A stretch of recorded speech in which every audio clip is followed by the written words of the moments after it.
ভোলেনি Republic Bangla যে কভারেজগুলো করেছিল।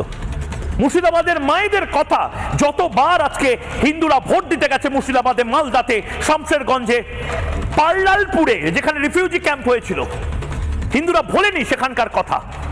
হিন্দুরা ভোলেনি যে তাদের এক এবং একমাত্র দোষ ছিল যে তারা হিন্দু, এবং হিন্দুদের অবিশ্বাস্য একটা কনসলিডেশন এবার প্রথম দফার নির্বাচনে বাংলা দেখলো। বাংলার মানুষ বুঝলো হিন্দুদের জীবন এত সস্তা নয়।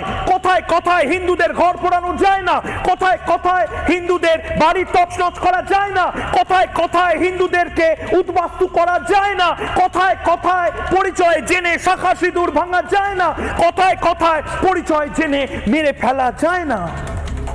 এবার আর নয়, অনেক হয়েছে। মুর্শিদাবাদের মায়েরা 2025 সালে যা যা বলেছেন 2026 সালে সেটারই বদলা নেবেন।